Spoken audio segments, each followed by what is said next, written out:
যাত্রীবাহী বাসে দাঁড়ানোকে কেন্দ্র করে বচসা, স্বামী স্ত্রীকে বেধড়ক মারধর করে, দুজনের গলা থেকে সোনার হার ছিনিয়ে নেওয়ার অভিযোগ। জানা গেছে গতকাল সোমবার হুগলির আরামবাগের সালেপুর 5 মাইলের বাসিন্দা গৌতম নন্দী ও তার স্ত্রী সুপ্রিয়া নন্দী আরামবাগ বাসস্ট্যান্ড থেকে যাত্রীবাহী বাসে করে বাড়ি ফিরছিলেন। স্বামী গৌতম নন্দীর অভিযোগ, বাসে দাঁড়ানোকে কেন্দ্র করে প্রথমে শুরু হয় বচসা। তারপর আমার স্ত্রী প্রতিবাদ করে। স্ত্রী সুপ্রিয়া নন্দীর অভিযোগ, স্বামীকে বাঁচাতে চেয়ে আমার গায়ে হাত তোলে এবং আমার গালে চড়ায়। যাত্রীবাহী বাসের মধ্যে থাকা যাত্রীরা সবাই কিন্তু দাঁড়িয়ে দাঁড়িয়ে দেখছিলেন। এ বিষয়ে আরামবাগ থানায় লিখিত অভিযোগ জানিয়েছেন বলেও জানান। অন্যদিকে প্রশ্ন, দুষ্কৃতীদের তাণ্ডব এতটাই তীব্র ছিল যে যাত্রীরা প্রতিবাদ করতে চাইলেও তাহলে কি প্রাণের ঝুঁকির কারণে প্রতিবাদ করা থেকে পিছিয়ে গেল? এ বিষয়ে কি জানাচ্ছেন বিস্তারিত দেখুন। ব্যাপারটা রাত হয়ে যাচ্ছে, আপনারা চলে যান। এবার বলি, আমরা দেওঘর থেকে ফিরছিলাম, হ্যাঁ হ্যাঁ 8 জন ছিলাম। হ্যাঁ। সীমন্তপুর গাড়িটা আসছিল আমাদের বন্দিপুর টু আরামবাগ। হুম এইরকম দিয়ে তারপর কি বাড়ি মানে কখন বাড়ি ফিরছিলেন? বন্দিপুর থেকে আমার বাড়ি ফিরছিলাম মোটামুটি। বন্দিপুর থেকে না আরামবাগ থেকে যাচ্ছি? আরামবাগের বাড়ির একটা দিয়ে কি হয়েছিল বাসে উঠে? হুম?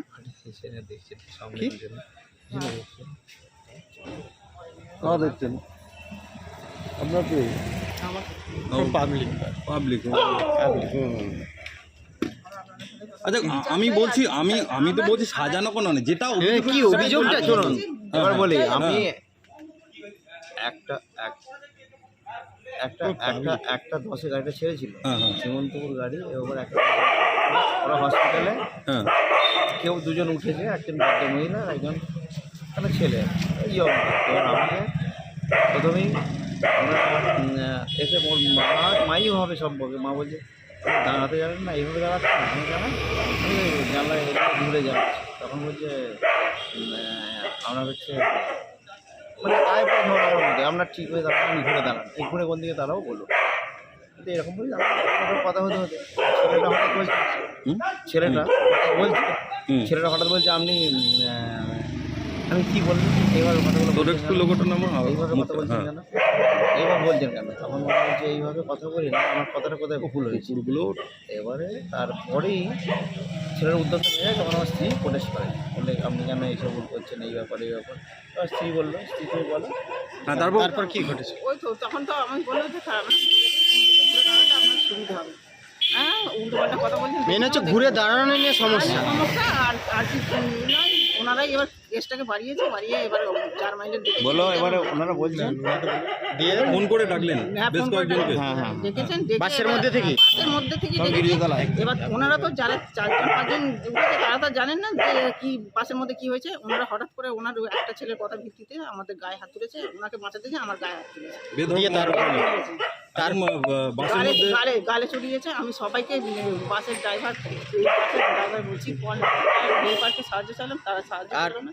তারাও করেনি? আপনাদের সঙ্গে যারা ছিল তারাও কিছু বললো না? তারা এসেছিলেন, তাদেরকেও তো কোনো করতে যায়নি। দিয়ে আপনাদের কি নিয়েছে কি কিছু নিয়েছে নাকি? আমি দুটো হার নিয়েছে, গলায় সোনার চেনটা ছিঁড়ে দিয়েছে, আর চেন ছিঁড়ে দিয়েছে। এই ব্যাপার, সেই চেন দুটো আমি পাইনি। আচ্ছা, অভিযোগটা কি করলেন? অভিযোগ দিয়েছেন আপনারা? আমি দিয়েছি, গায়ে হাত তুলেছে বলে আমি থানায় এসেছি যে বিচার চাই। মেয়ে মানুষের গায়ে হাতে আমি স্বামীকে বাঁচানোর জন্য আমাকে ওনাকে না মারতে পারে আমাকে গায়ে তুলেছে। আপনার বাড়ি কোথায়? আমার সালেপুর 5 মাইল। আর কি নাম আপনার? আমার নাম সুপ্রিয়া নন্দী। আর আপনার স্বামীর নাম? গৌতম নন্দী। কোথা থেকে ফিরছিলেন? বিয়ে বাড়িতে? ঠাকুর বাড়িতে। কি নাম আপনার? আর স্কুলে টিচারই করি। কি নাম? গৌতম নন্দী। সালেপুরে বাড়ি। আরামবাগ মতিলাল টেলিশপ ও স্যামসাং সার্ভিস সেন্টার, অনলাইন বা যে কোনো দোকানের থেকে সস্তা। আপনাদের সকলের প্রিয় মতিলাল মোবাইল, তাই আজই আসুন। পুরানো মোবাইল সারানোর চেয়ে বেশি দামে এক্সচেঞ্জ, 0% ইন্টারেস্টে, 0 ডাউন পেমেন্ট, 0 কস্টে মোবাইল ফাইন্যান্সের সুবিধা। আমাদের ঠিকানা পুরাতন বাজার, আরামবাগ হেডপোস্ট অফিসের বিপরীতে, আরামবাগ, হুগলি। আমাদের যোগাযোগ নাম্বার 7001304430।